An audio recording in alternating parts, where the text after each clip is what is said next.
was by the school. So he's in the hospitality. Yeah, otherwise we're going to have like Yeah, we would still be there. Right, we would still be there. about 100. I'm sure why they do it.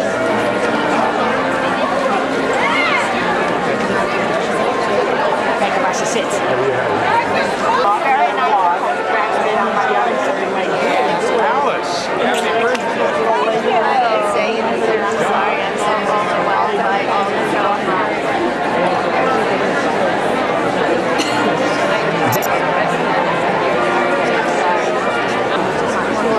this school,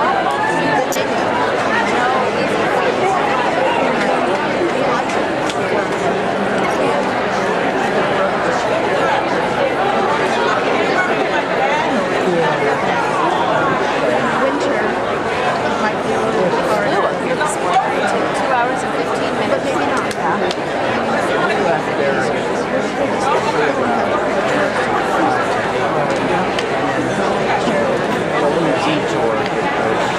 Eric's directions were different. You should have listened to the Really? Eric said go south on Pleased to recognize Dr. Baird Whitlock, the college's second president, who served from 1972 to 1977. The world is a very different place today than it was last year when some of us stood on this platform. Every day, the newspapers give us statistics of jobs lost and homes foreclosed, pensions cut, and savings depleted. But along with the dreary statistics come signs of hope. Guantanamo is going to be closed and waterboarding is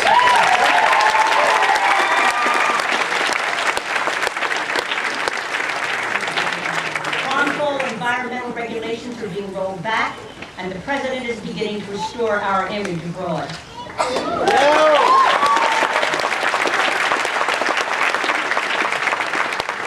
Another of the hopeful signs is the record number of people signing up to work as volunteers.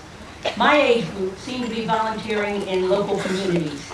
Your generation is signing up for AmeriCorps, Peace Corps, and Teach for America.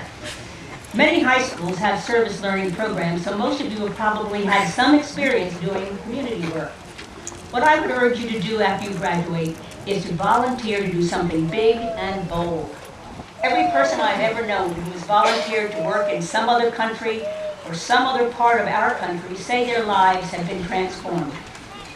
Two examples of transformative volunteer work from the Bard family are Max Kenner, a 2001 Bard graduate who started volunteering in prison as an undergraduate and is now director of the Bard Prison Initiative, a program that offers AA and BA degrees in 5 New York State prisons. Now my honor to introduce John McWhorter, today's commencement speaker. A 1983 alumnus of Bard College at Simon's Rock, a faculty member at Columbia University, and a fellow at the Manhattan Institute, John's life has been one of engaged intellectual significance, a journey that began right here at Simon's Rock. From his first step on campus, he took seriously his intellectual life and the notion of early college. He developed an active life of the mind, learned to question his own assumptions as well as those of society, and pursued academic excellence. He studied classical works and played the cello, learned the art of academic debate, and began a career of complex, intelligent writing.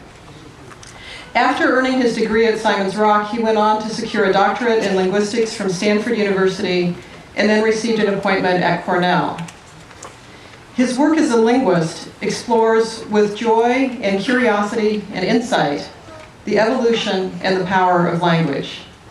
Among other works, John is the author of The Power of Babel, A Natural History of Language, on how the world's languages arise, change, and mix, and Doing Our Own Thing, The Degradation of Language and Music in America and Why We Should, care. Ethnicity, Identity, and Contemporary Society. His books include All About the Beat, Why Hip-Hop Can't Save Black America, and Winning the Race, Beyond the Crisis in Black America. I have learned that the most important rule, having a conversation with John, however casual the discussion, is to pay attention. He is a person who thinks deeply and thinks well, and he is always thinking. As a linguist and as a cultural commentator, his observations have sparked insight, debate, reflection, and occasional anger. This is not surprising given his wit, his considerable intellect, and his willingness to consider with clarity, but without rancor, our society's most complex social issues. An early supporter of Barack Obama's candidacy for president and also a passionate voice for classical traditional education, he has had numerous appearances in venues as varied as National Public Radio's Fresh Air, Bill Moyer's Journal, and the Colbert Report. You can find it on YouTube. He confounds both critics and acolytes by considering each issue on its own merits rather than subscribing to a simple ideological path. Nominated for an NAACP Image Award, he seeks to challenge societal complacency and to elevate the national discourse. His work and his life are a model of engaged learning and intellectual rigor. And I am privileged to welcome John McWhorter, Simon's Rock Class of 1983, as today's commencement speaker.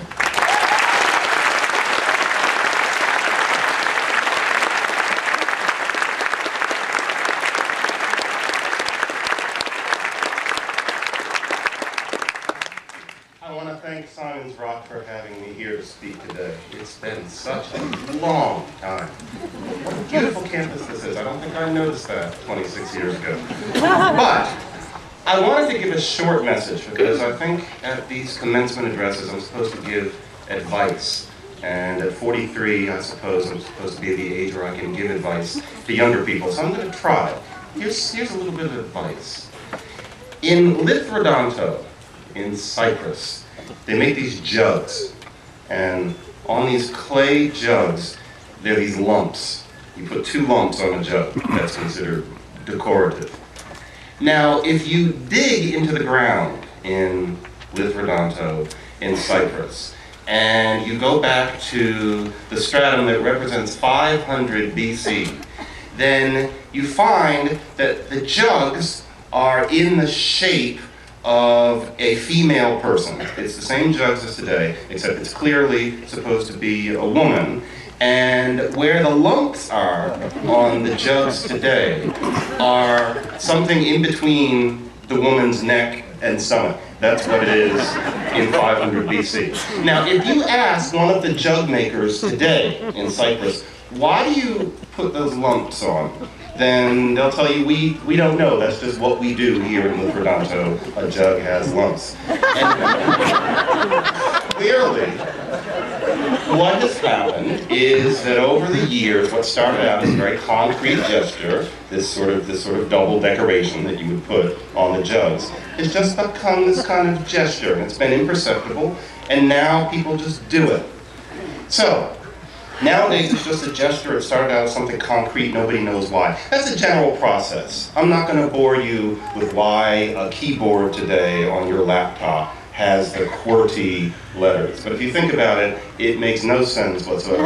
QWERTY. There's a story. It's because of something in the late 19th century that no one cares about now. Now, we just deal with it. It's awkward, but we have other things to think about. There is a name for that kind of process. It's called skeuomorphy, not S-K-E-W, it's S-K-E-U-O, skeuomorphy. And skeuomorphy is that so much that we deal with in life is really the result of kind of throwing salt over the shoulder. You're just doing it because it's been done, because you've never seen it done any other way. I study language, and language is like that. Our language, what I'm doing right now, is full of skeuomorphies. And so, for example, goodbye. What in the world does that mean? What's a bye? You know, what's good about it? You really thought about it? It's just a gesture. That goes back to God be with you. That's how it started. And people would say it quickly, because usually you're trying to get away. And so, it would be, God with you. Goodbye. Goodbye. In the original folios of Shakespeare plays, you can see goodbye written with apostrophes in it, showing that they still process words as missing. It's skeuomorphy that we say goodbye. There's nothing good about it, and bye is not a word. You just do it. Now, if you're wondering why I'm talking about this, it's because all of this does start to relate to life as we know it.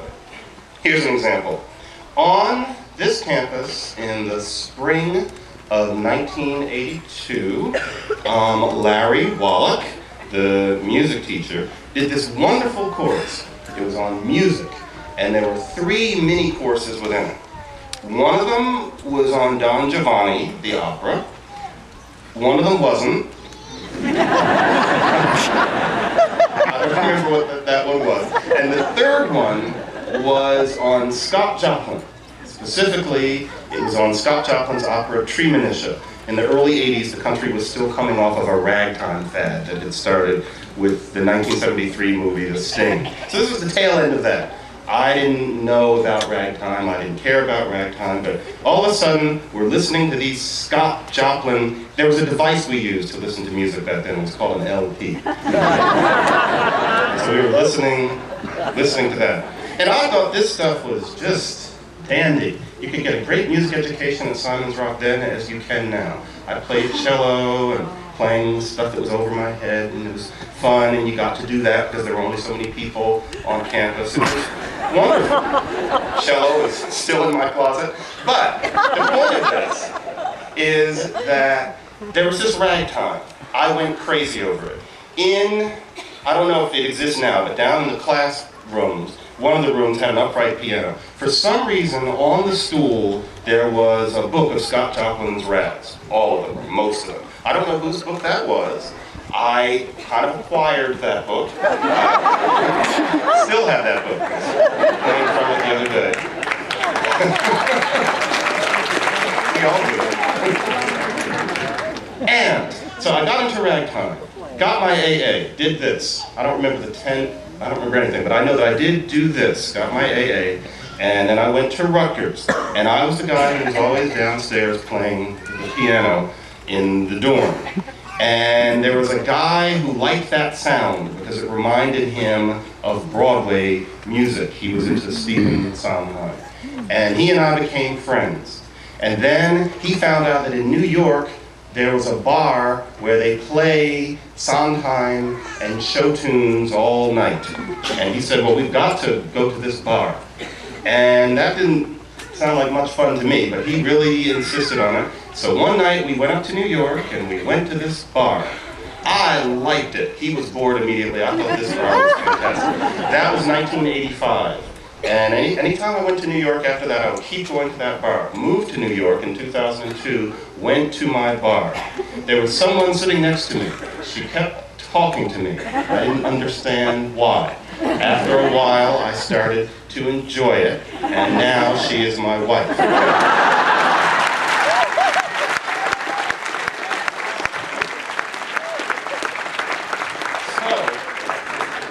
The only reason I'm married to her is because Larry Wallach was interested in ragtime.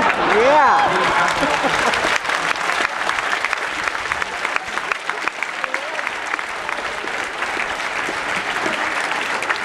So life is skeuomorphic.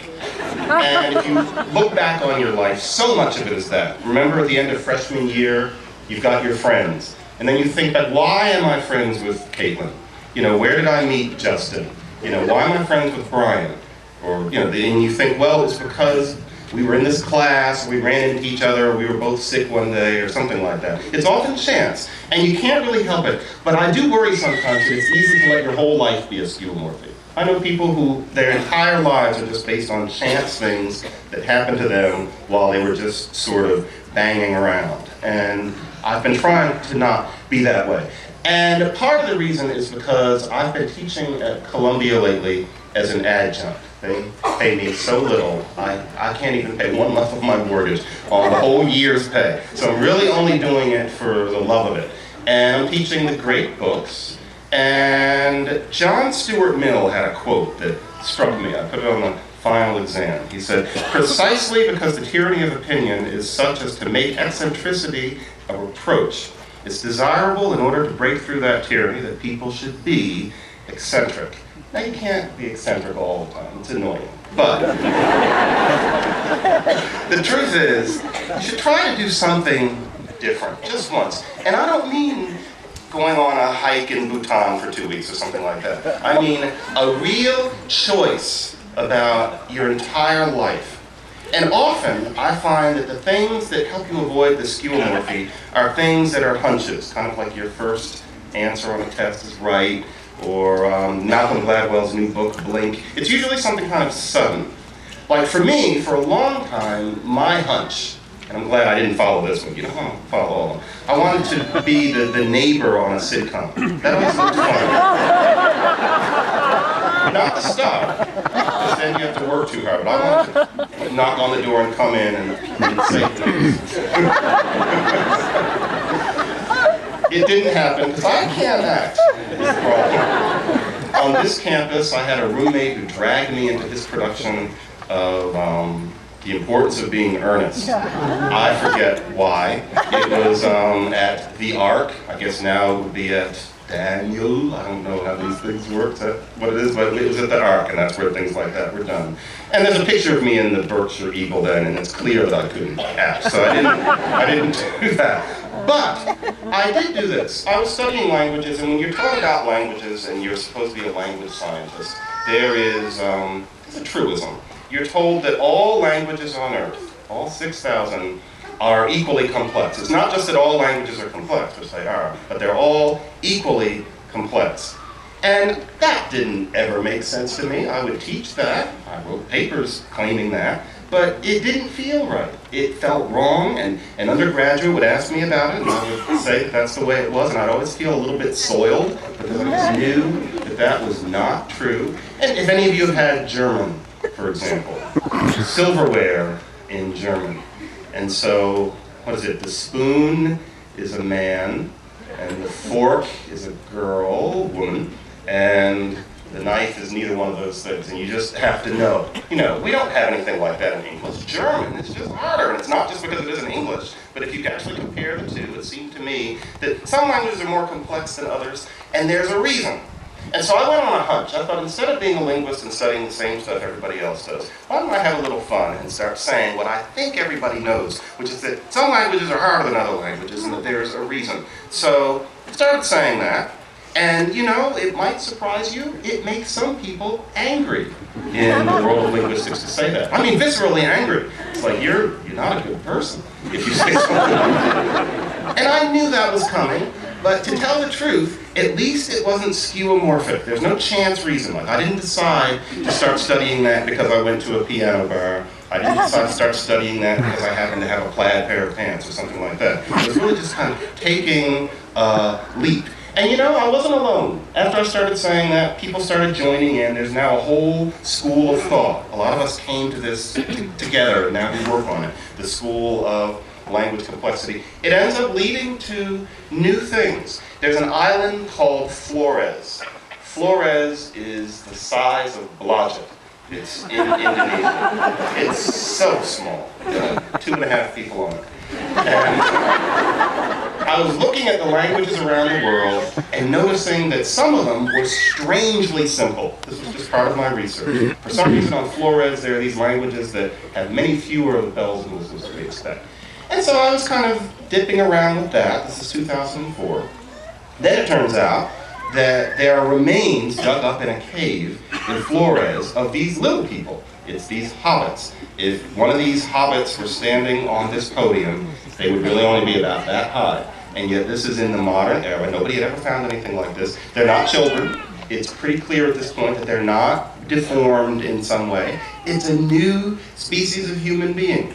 And I was thinking, isn't it interesting that these little people have been found exactly where these languages are so different from any of the other ones in the world. I've been working on that lately. I'm in touch with people in Flores. Who knows where that's going to lead? But it wouldn't have happened if I had just kept studying what all other linguists told me.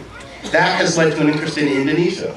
And now I'm going to an Indonesian conference in June. Those people have no reason to care who I am, but I want to study this sort of thing. You know, Barack Obama speaks Indonesian. It's time to kind of get that out. This is a sidebar. Barack Obama actually speaks the Indonesian language. I think that's fascinating, because the last president who had that kind of foreign language competence was Martin Van Buren. Martin Van Buren, when he got upset, he would start speaking Dutch, and he'd have a little bit of a Dutch accent. That was the last time, and he's dead. So, the point is, to at least once let your life take some sort of detour so that it wasn't all just an accident. And what that means, finally, is also to avoid something that one teacher I had told me to avoid. And that's to realize that just because something is old doesn't mean that it's lesser. And what that means is get a sense of how new things came about and how skeuomorphic they are, or how skeuomorphic they aren't. Just little things one might do. See a silent film, if you haven't gotten around to it. Go into a big dark room and there should be somebody playing an organ. This will usually be in a big city, not a piano, an organ. And watch a good print of a silent film, I mean a film from year one. And not some long, boring, glum German one that feels kind of like a lot of our movies now, like the new Batman series. See one of the ones that people really liked. You know, see Douglas Fairbanks flying on a carpet. You can kind of see the strings hanging, but still, you know, it's their version of special effects. Go see a Chaplin film in a good print. Read the comic strip Crazy Cat. I highly recommend it. And it's much less trivial than that sounds.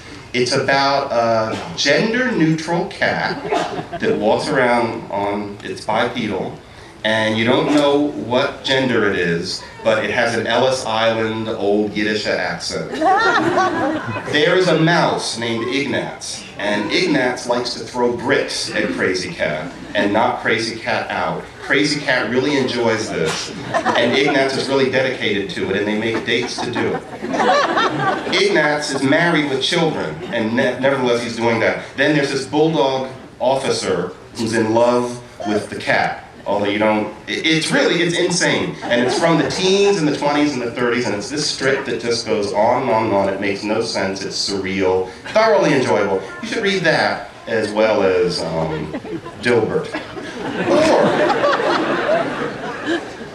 if 1997 is old, and I think for some of us here that might seem to be the case, I highly suggest a book that does not get around enough, and that is Leon Botstein, who you know's book, Jefferson's Children, which is all about basically advocating exactly what this is. It's long been one of my favorite books. I've given it as a gift often. And it talks about what an education really should be. It talks about the kind of education I benefited quite a bit from here. And it spreads a gospel that I hope will be spread more. Leon scared me in 1981. He gave a talk when we first got to campus. I was in some sort of striped shirt and designer jeans, and that was normal then. And Leon made this speech about what we were to expect. I think it was at the dining hall. And Leon said that our job was to learn how to be lucid. And I think that was the first time I had ever heard that word. And I was afraid that maybe I wouldn't be able to be lucid. That struck me as a major challenge. And I've been trying to be lucid ever since. And the most lucid thing I know is that one might try to make it so that your life is not just one long accident. It works out better. There is a quote that I'm going to use to sum this up. And it's interesting. I dug this up the other day, and I have this collection of quotes. And you know, it's blah, blah, blah, David Hume, blah, blah, blah, Nikki Giovanni, blah, blah, blah, my mother, something like that. For some reason, in the quote book, which goes all the way back to Simon's Rock, actually, I didn't write down who said this. And I Googled it, and apparently nobody important said it, but it was said very well. And that quote is this: live before or after your time, but beware the shallows of perfect contemporaneity. Those are my words of advice at this commencement, and congratulations. Thank you very much. Good morning, parents, faculty, staff, honored guests, and my fellow graduates. It is an honor to be addressing all of you on such an occasion. What an extraordinary day graduation is. A day in which parents and guardians watch as their young adults walk down the aisle towards a college degree. A day in which faculty and staff reminisce on time spent with this accomplished class.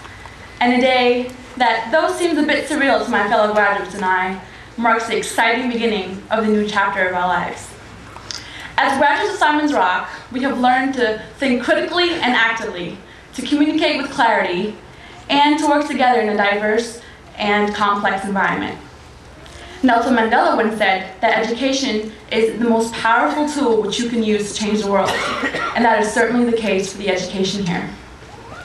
Simon's Rock has changed not only how we graduates view our immediate community, but also how we think about the rest of the world.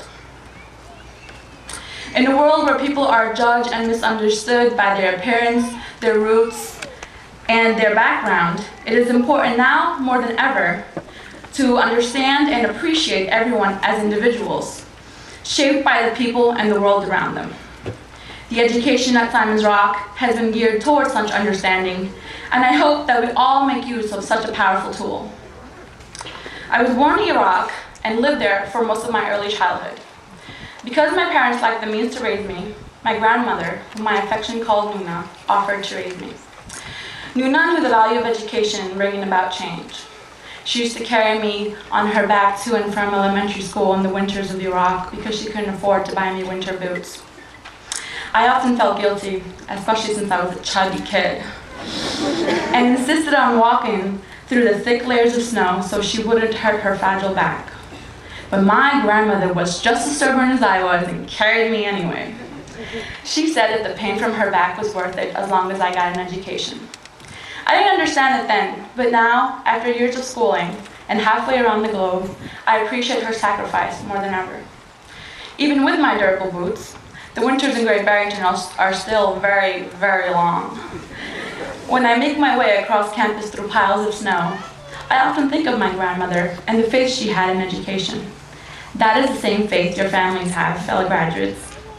I urge all of you to thank your families and other loved ones on this glorious day for the emotional and financial support. I certainly could not be here without the support of my family. I thank my mother for tolerating me through this challenging yet very rewarding college experience. Her consistent telephone calls while I was away and her home-cooked meals during school breaks was central to my success. She has supported me with strength, determination, and most of all, love. My years at Simon's Rock were no exception. In my mother's absence while I've been at Simon's Rock, Jill Panchi, one of the many admirable staff members here, has granted me her wisdom and affection. Over the course of the years, in my weekly office hours at the Student Life office, Jill and I have discussed many issues, including education, family, and career, which I continue to contemplate through my journey to adulthood. She made me feel at home, even when I was miles away, and the only member of this year's graduating class to have transferred here as a junior. My situation is a bit unique, even for Simon's Rock. I transferred from a sister school of Simon's Rock, Bard High School Early College in New York City, only 2 years ago. But what I've gained here is much the same as any other graduate. As my fellow graduates can attest to, we've all developed meaningful and lasting relationships with the faculty and staff here. I remember the struggle I had transitioning from New York, one of the biggest cities in the world, to a small school on a hill surrounded by trees. In New York, I was used to sleeping to the sounds of sirens, but here, it was just too darn quiet.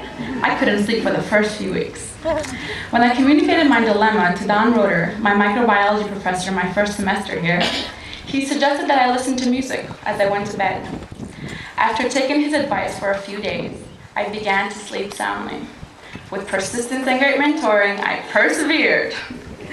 Each success seemed hard to gain for all of us, but tasted sweeter and helped build momentum to drive us on to the next challenge, thesis. As my thesis advisor, Don guided me through the many stressful and tiring days that tested my limits of sanity. Despite the long thesis process, I'm proud of all my fellow graduates for their hard work, endurance, and discipline. Graduates, I hope that you apply the knowledge you gained from your thesis topic and the lifelong skills you learned from the thesis process to solve the problems that face our society and the rest of the world. Our graduation here marks the end of an era in our lives. Years of books, plays, dances, and sports have all led to this gratifying moment. It is great to remember our exploits, achievements, the fun we had, and the important people in our lives. With the support of our parents, our professors, and our friends, we made it to this day and to the beginning of a new chapter of our lives. The time for adventure and exploring is now, and hopefully all of us will rise to the occasion and seize it like we've done to get here. Some of us will be going on to further studies. Many of us are starting our new jobs. Whatever our future plans are, I'm confident that we will change the world around us with the power of education. I have faith that my friend Nikki Tenderman will make a fantastic psychologist, and I'll be paying her big bucks to listen to me complain. I'll be voting Corey Higgins into office soon, and I'll recommend Dr. Kat Corcoran to all my family and friends. All of us are going on to new lives, but we must always remember the seed we grew from and the hands that fed us. We're here today because we've dared to be great, and if we continue to dare, the world will remember the Simons Rock class of 2009. Thank you. Jae-Hong Choi.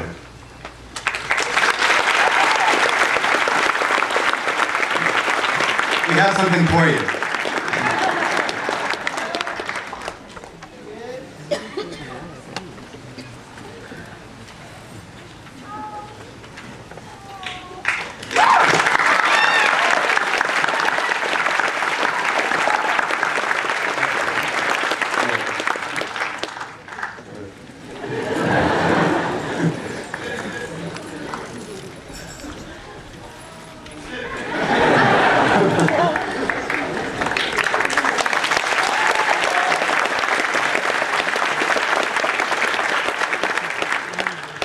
Also in the Division of the Arts, Sarah Jimenez.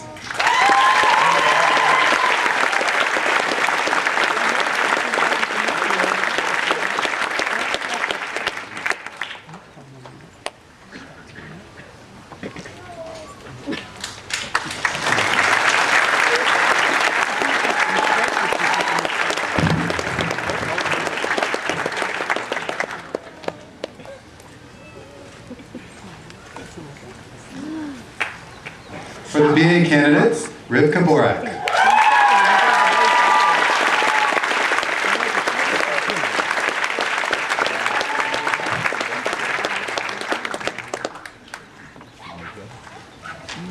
And Otto Stockmeyer.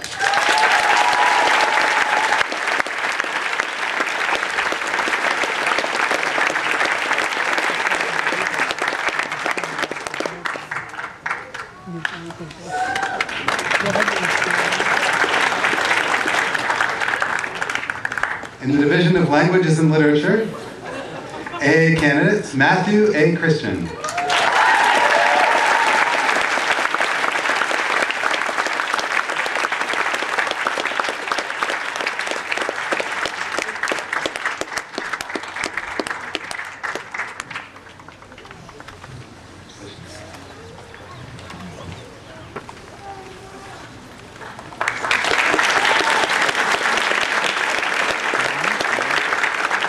And Gabriella Stefan Spitz.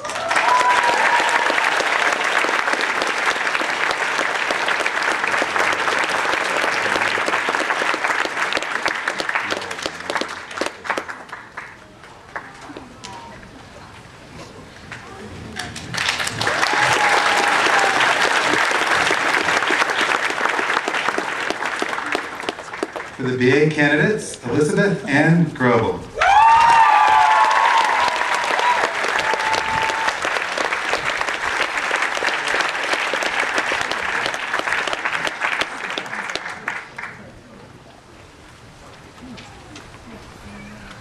And Laura Kristen Kessel.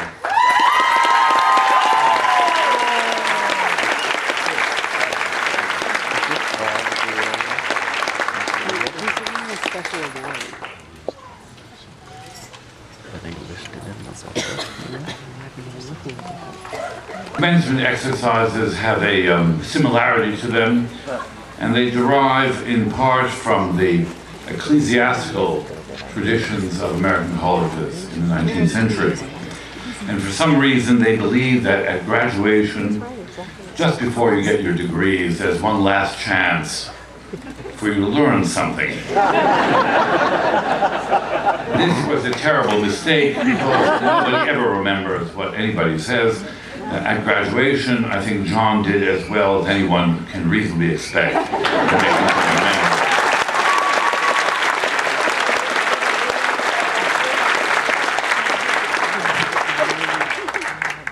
but it always helps to try, and I'll do so again today. Today's graduating class, the class of 2009, has completed all or part of their undergraduate years in a moment without precedent in recent history. They've witnessed how, in this nation, and indeed the world, an era of unprecedented economic growth and consumption has come to an end. For decades, with few if any interruptions, wealth has been accumulated. The rich have become richer.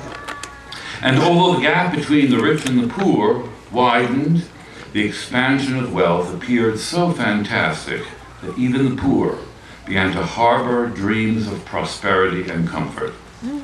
Genuine technological progress merged with rudderless ingenuity to generate a world of illusion in which value was measured by easily gained wealth, and by what one owned and dreamed of owning. The engine of this material boom was this nation, since 1989, the world's leading power. But the driving force of material consumption we became lacked any shred of discipline. Recklessness became routine. It extended into a collective lack of conscience with regard to nature itself, into a disregard for poverty and disease, and a facile reliance on mere force, whether in prisons at home or military power abroad, to solve conflict and keep the peace. It is no surprise, therefore, that many pundits came to regard America as the modern equivalent of Rome after the fall of the Republic, as a vast empire at whose core was a corrupt government, a dissolute, narcissistic citizenry surrounded by pathetic institutional reminders of a great democratic and civic tradition. But have we really become the modern Rome? Is what lies ahead just more tyranny, more reality entertainment for the masses that celebrates violence and death, more loss of moral fiber, more fashionable pessimism, and a greater sense of impending doom and decline? Has our collective moment in history, our capacity for virtue, justice, and glory passed us by? The class of 2009 is a reminder that the answer is no. Never before has there been so much talent with so much access to learning and knowledge. The crisis you young graduates face alongside all of us could not be more welcome, a better opportunity and moment to engage life with enthusiasm.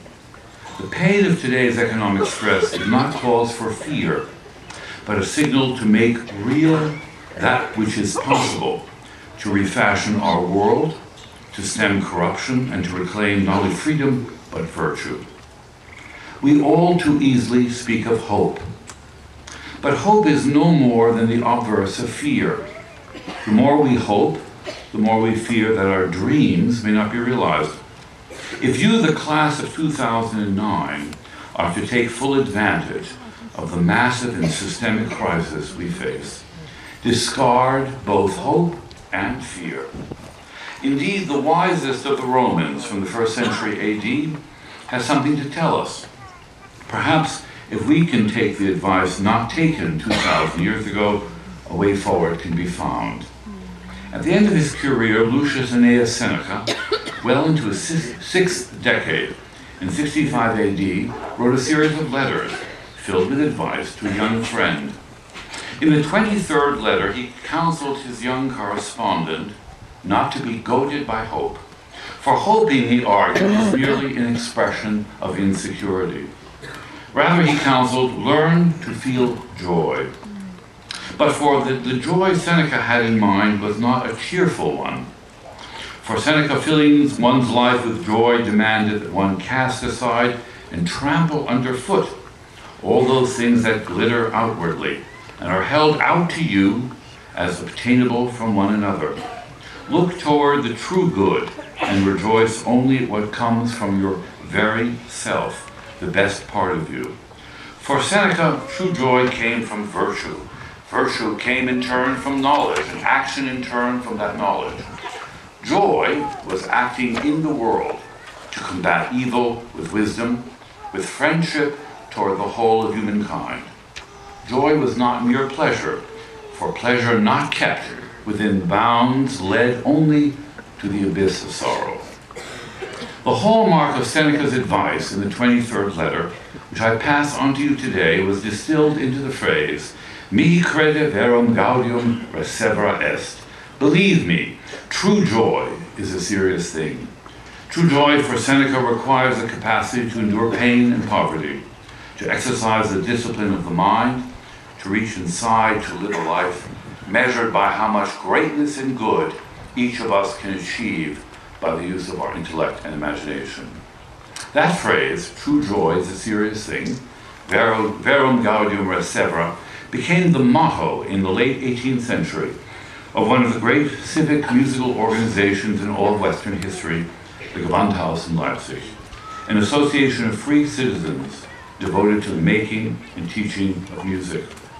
This year, 2009, we celebrate the 200th birthday not only of Abraham Lincoln, but also of the composer Felix Mendelssohn.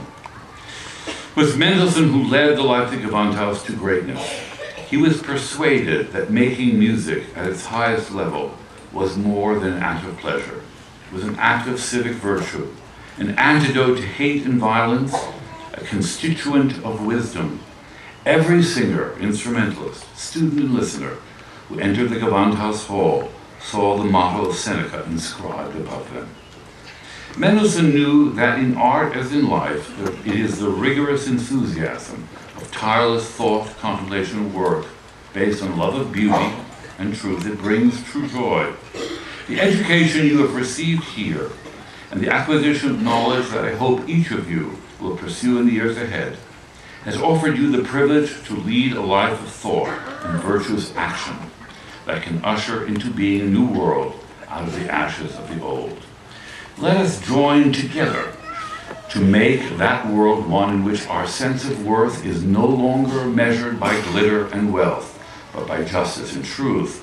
Let us fashion that world without fear, without hope, but only by the conduct of daily life, led with true joy in all its just severity and informed seriousness.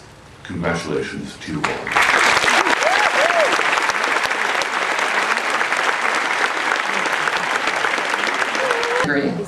It is my honor to present them to you on behalf of the faculty of Bard College at Simon's Rock.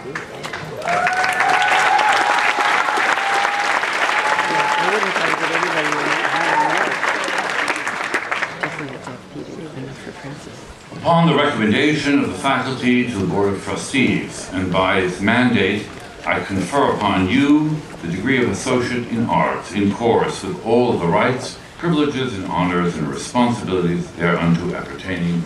Congratulations to you all.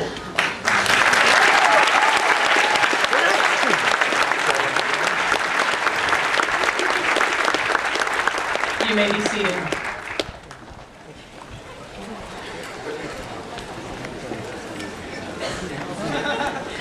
Will the graduates please come forward individually to receive their... William Hayworth.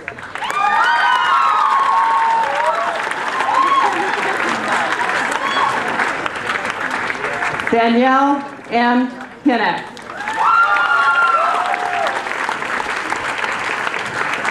Iris Sophie Hood. Elizabeth Howland.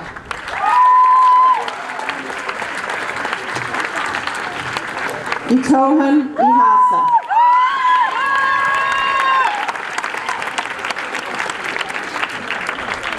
Mindy Ice. Connor James Koenig.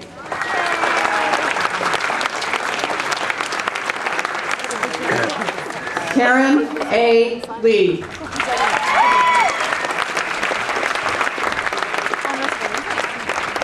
Erica Loam.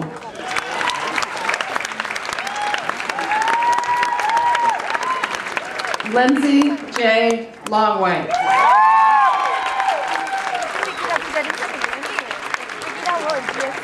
Molly Rose Elizabeth Mollquist.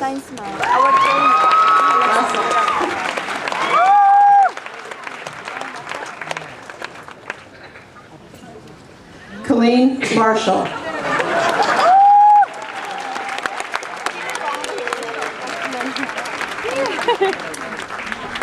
Elijah J. Main.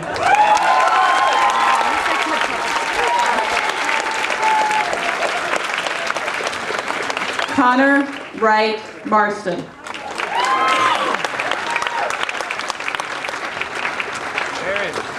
Patrick J. McComb.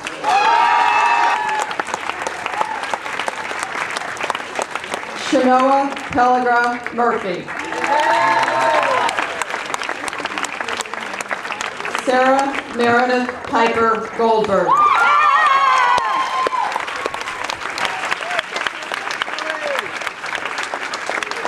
Olivia Claire Spencer.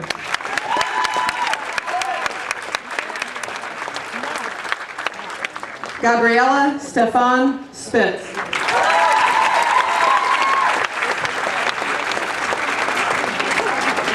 Christopher E. St. Clair.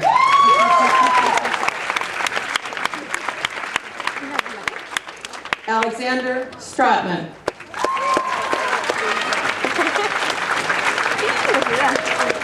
William Powell Strayer.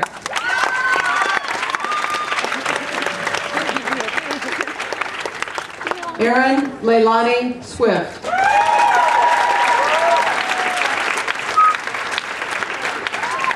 Nathaniel Garrison Thompson.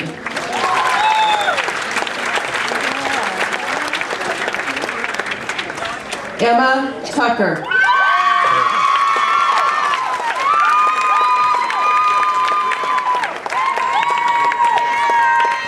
Victor K. Vasquez.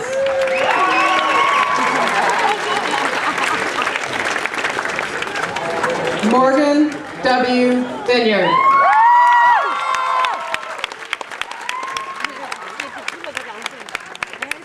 Kevin Volk.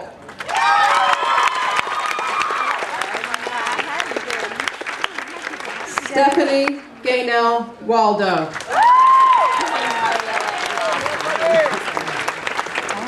Junwei Wang.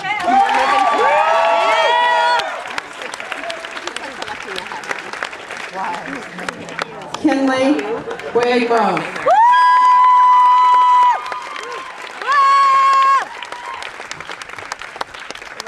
Alexa Nicole Weiss.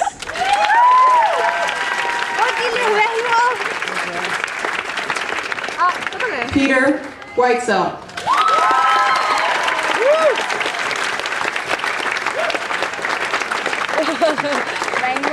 Brianna Lynn Wolf.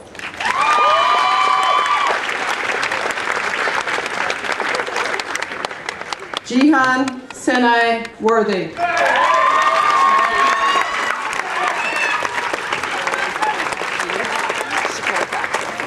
Emma Janae Yamsmith.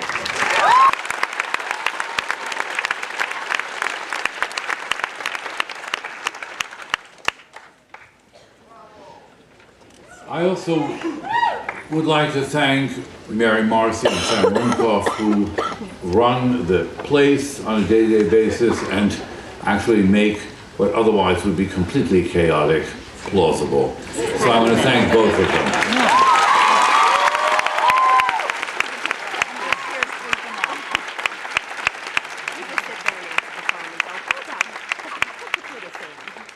And especially in very difficult times.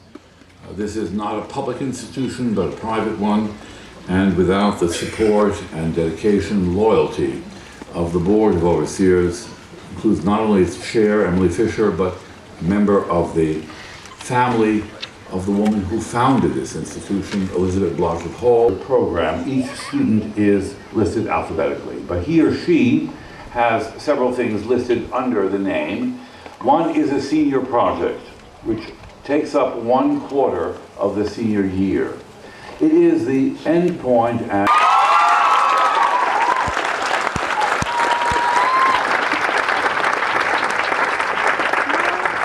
Noah Applebaum.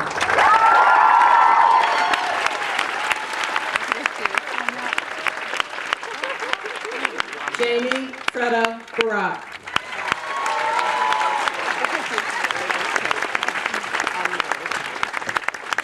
Rivka Borak.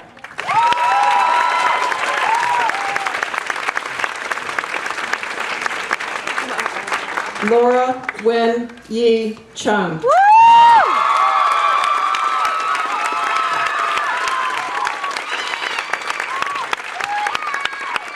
Daniel Kapolsky.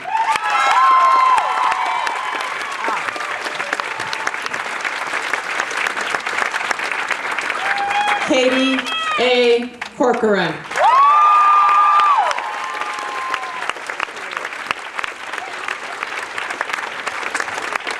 Leila Duncan.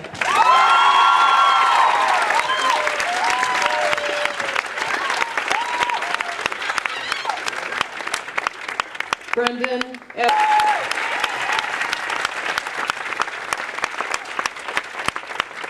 Gabriel Fortunato Stocco.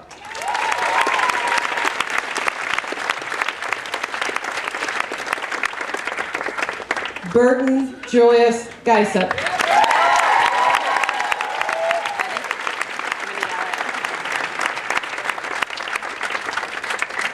Jennifer E. Goodwillie.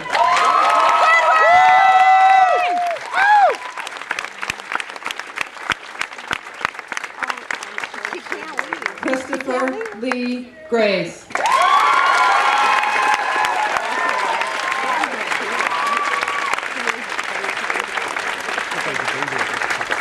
Elizabeth Ann Grobel.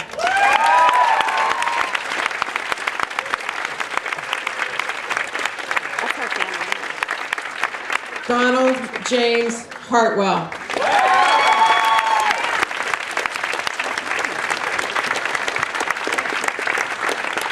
Corey L. Higgins.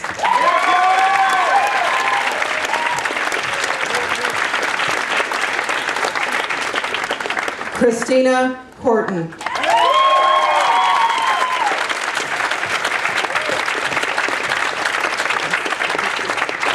Nene Usman Jallo.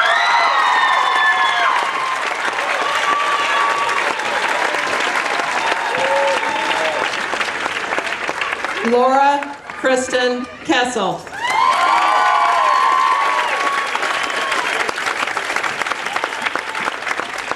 Timothy Kowalski.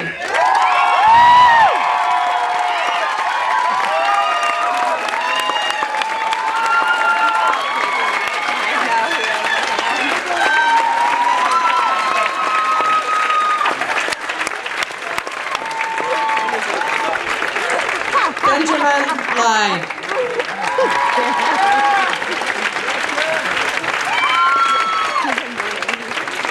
Vera Yael Levy Bernstein.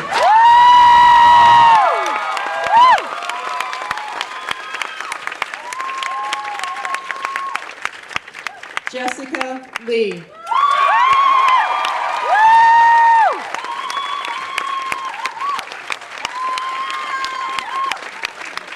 Elaine Lynch.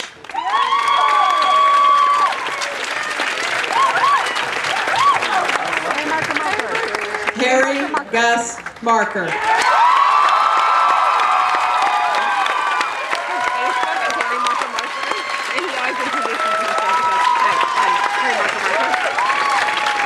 Victor Mateus.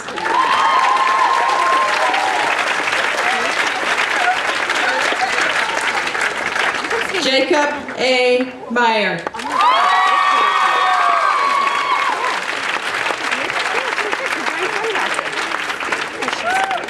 Sue Helene Wen New.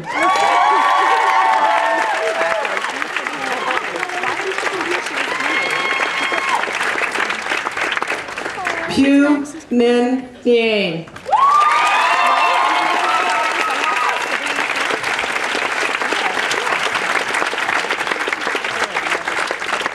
Catherine R. O'Keefe.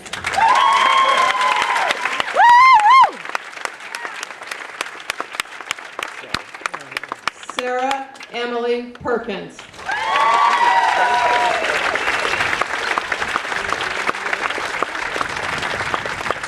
Andrew M. Perpetua.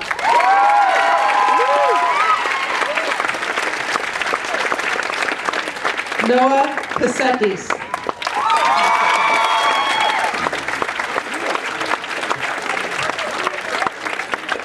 John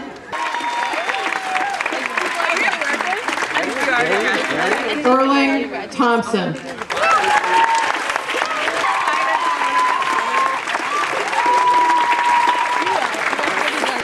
Mao Joe Mo Toon.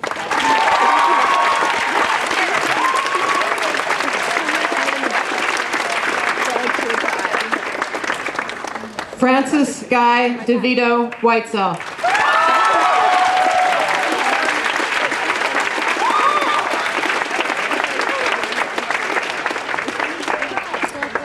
Taya B. Zemnicki.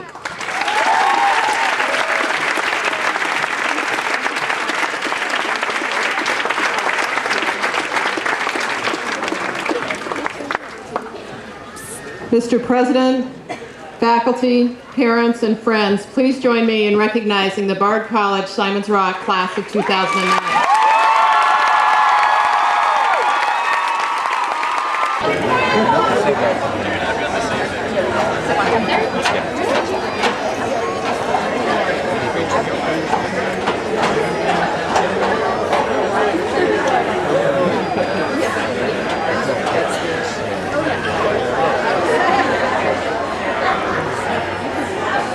It's nice to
All the way over there. Holds up his degree like this. all the rights and privileges, but we don't really know what they are, and they probably aren't very much anyway.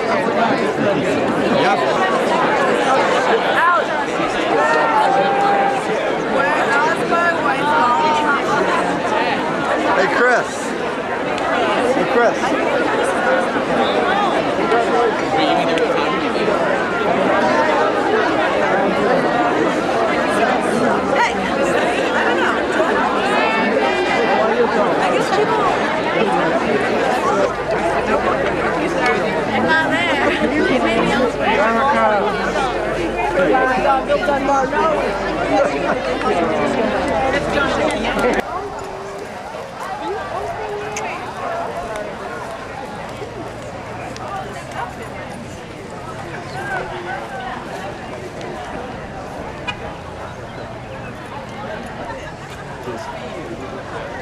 Oh, okay.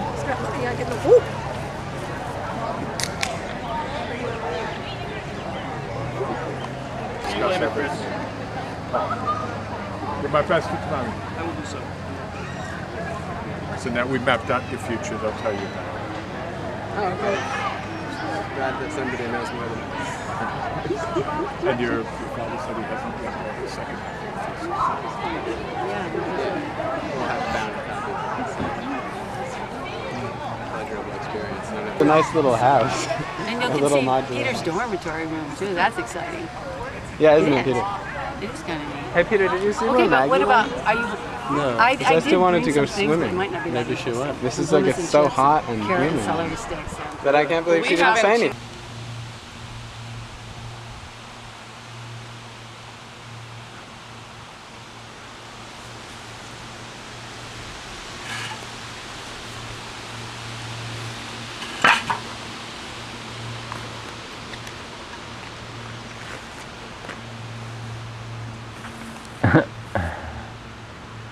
think I just broke something.